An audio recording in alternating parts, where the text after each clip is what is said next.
Hello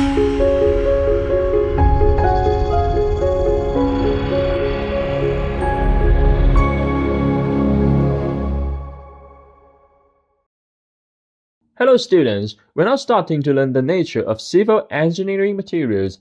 Civil engineering materials are mainly in four aspects. The first is the physical properties, the second is the mechanical properties, and that is to say that is durability and so on. First of all, I'll give you an introduction to the physical properties of civil engineering materials. The physical properties of civil engineering materials are mainly divided into these aspects. The first is its density. The density is divided into true density, apparent density, volume density, and bulk density. The second is porosity and void ratio, which are two different concepts. The third one is the property related to water, and the other one is the property related to thermal engineering. Because our material is also involves thermal expansion and contraction, and these definitions are very important. I hope you to understand on the true density, apparent density, and volume density, as well as our bulk density. In our engineering is very widely used. The true density refers to the material in the absolute state of compactness, does not contain the mass per unit volume of its pores. Apparent density is the mass per unit volume of the material in the conditions of including the closed-ended pores. I have a picture below to show the difference between these two densities. I hope these is the students can seriously look at its porosity and openings of some of the void ratio. The second mentioned, the third volume density, refers to the materials in the natural state, including material entities and openings and closed pores under the conditions of mass per unit volume.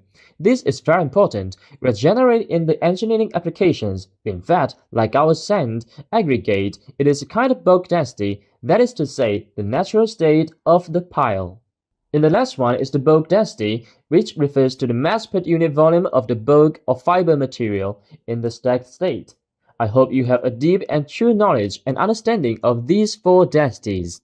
This is very widely used in our engineering. I also showed in the middle of this picture some of these densities in the pore void openings and closed pores in some pictures. True densities, apparent density, volume density, and bulk density, they are both different and related. In the calculation process, maybe in the data on some size. I made a table that ranks true density, apparent density, volume density, and bulk density with some comparison in particle solid volume, closed pore volume, open pore volume, and interparticle pore volume, respectively. Porosity and void ratio of the material. Porosity, we usually refer to the volume of the internal pores of the material as a percentage of the total volume of the material. The pores of the material have closed and openings, and their characterization state has an important influence on the properties of the material, especially in terms of water properties. The void ratio refers to the material bulk state materials, such as our base material, sand, etc. In a stacked state, particles of solid material space of the void volume, open pores and gaps, and the sum of the stacked volume of the percentage, which is the difference between the two concepts. I hope that the students can seriously understand the experience. The third aspect is water-related properties. We may want to give you hydrophilicity and hydrophobicity, materials in contact with water, due to water in the solid surface wetting state, manifested as hydrophilic and hydrophobic, two different properties, such as our glass, pottery, metal, stone, and other inorganic materials for hydrophilic materials, bituminous materials such as hydrophobic materials.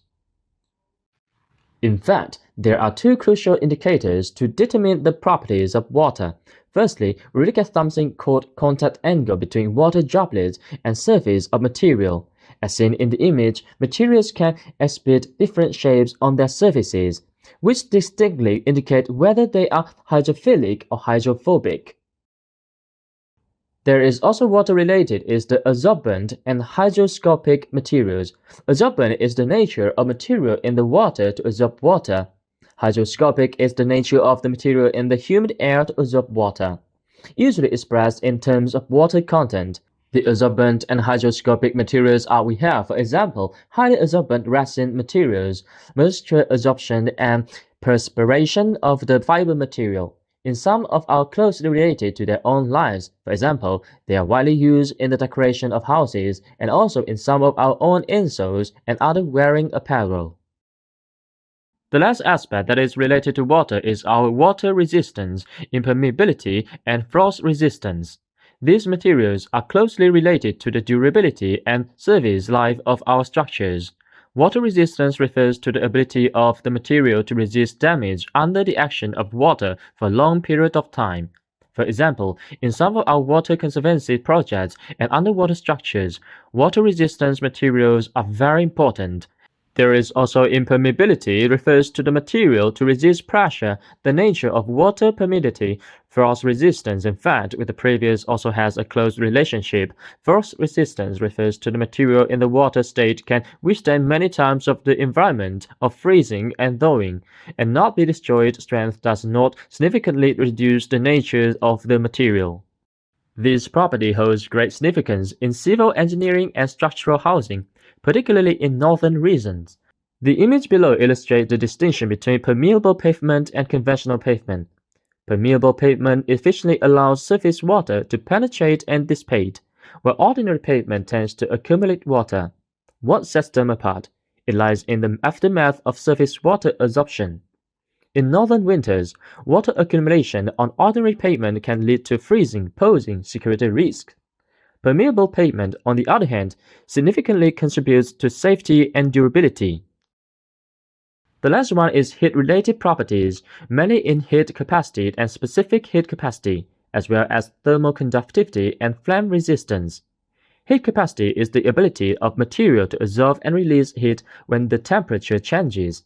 Specific heat capacity is a kilogram of material in the temperature average change 1 K when the heat absorbed or released. Thermal conductivity and heat resistance. Thermal conductivity is when there is a temperature difference between the two sides of the material. We usually say it is a temperature difference when the heat will be transferred from the higher temperature end to one side through the material to the lower temperature side to describe the material's ability to fully conduct heat. Like we usually quote with this is an iron pot or other aluminum pot. Lastly, flame resistance is the ability of the material to resist flames or high temperatures. Currently, in our is the housing construction. Bridge construction should be a very important indicator, because it is very important with our structural safety conduction.